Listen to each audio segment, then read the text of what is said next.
हरियाणा में ईद की गजटेड छुट्टी को रिस्ट्रिक्टेड छुट्टी में बदलने को लेकर मुस्लिम समुदाय के एक बड़े तबके में अभी भी रोष है। मुस्लिम समुदाय के लोगों का कहना है कि मुस्लिम समुदाय का सबसे बड़ा त्योहार ईद होता है। जब इसे इंटरनेशनल अवकाश घोषित किया गया है तो हरियाणा सरकार ने इसे रिस्ट्रिक्टेड हॉलीडे किया है, जो सरासर गलत है। उन्होंने कहा कि मुस्लिम समुदाय को हीन और अन्याय की भावना से देखा जा रहा है। बाकी त्योहारों में भी छुट्टी होती है तब भी संस्थाएं बंद रहती है। उन्होंने कहा कि अब जब ईद पर संस्थाएं बंद रह जाती तो क्या हर्ज था। मुस्लिम समुदाय के कुछ लोगों का मानना है कि हिंदुस्तान में हम सब एक हैं। अगर सरकार ही इस तरह के फैसले लेगी तो लोगों के मन में भी भेदभाव की भावना उत्पन्न होगी। ऐसे में उन्होंने कहा कि सरकार ने ये जो फैसला लिया है ये मुस्लिम समुदाय के खिलाफ है।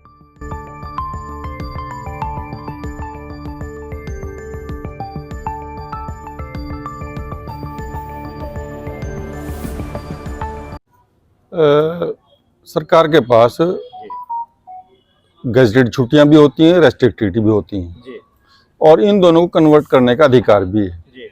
कहीं ना कहीं यदि हम राज्य की प्रबंधन की ओर से हम इस एक विस्तार से दृष्टि डालते हैं तो हमें लगता है कि ये प्रबंधन के लिए कहीं ना कहीं आवश्यक था, क्योंकि क्लोजिंग का समय है, 31 मार्च पास है। लेकिन अगर आप मुसलमानों की दृष्टि से देखते हैं तो एक इंटरनेशनल अवकाश है, इंटरनेशनल, और मुसलमानों का एक बहुत बड़ा त्योहार है, उसको रेस्ट्रिक्टेड कर देना मेरे ख्याल में कुछ बहुत अच्छी बात नहीं है। ये कहीं ना कहीं इसमें हम ऐसा लगता है कि हमें हीन भावना से देखा जा रहा है और हमारे साथ अन्याय हो रहा है।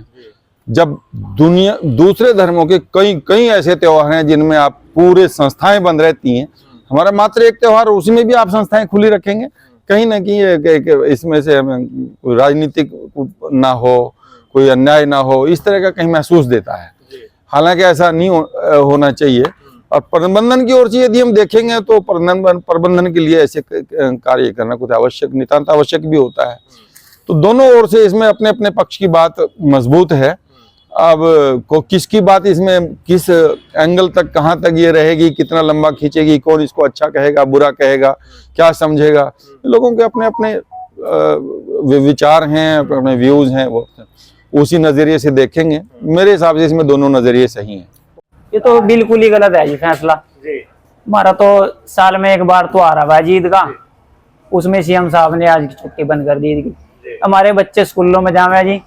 अब ये बताओ आप, वो स्कूलों में पढ़ने जाएंगे या ईद की नमाज पढ़ेंगे? जो सरकारी लगे हुए हैं कहीं नौकरी पे, वो ईद पढ़ेंगे या अपना नौकरी करेंगे जी? बताओ, ये तो ठीक नहीं किया। वो तो हिंदू भाइयों को देख लो, कितने तो आराम है जी, सारों का सरकारी छुट्टी हुआ, कोई दिक्कत नहीं होती, कोई आपत्ति नहीं होती सरकार ने। पता नहीं क्या ये पहली बार ऐसा किया सीएम साहब ने, ये तो अच्छा नहीं किया। गलत है जी, ये फैसला गलत है। हाँ जी। तो क्यों गलत है जी? जब हमारी ईद की छुट्टी होनी चाहिए, जब हमारा ये त्योहार है, अच्छा, उसके बाद छुट्टी ना हो तो अच्छी बात नहीं है। जैसे और त्योहारों में भी छुट्टी होती है ना? हाँ जी। तो साल में आपका शायद एक ही त्योहार है ये। हाँ जी, और इस पे भी छुट्टी बंद कर दी आपने? बिल्कुल जी। अब तक किसी सरकार में हुआ ऐसा? नहीं, अब तक नहीं हुआ जी। पहली बार नैब सिंह सैनी ने ऐसा किया? बिल्कुल जी। तो उनको क्या आगे भी ऐसा करना चाहिए? नहीं करना चाहिए। करना नहीं चाहिए जी। जब सब त्योहारों पर छुट्टी है तो ईद को भी छुट्टी होनी चाहिए ना जी, है कि नहीं? जी। और स्कूल में जाएंगे बच्चे या ईद पढ़ने जाएंगे?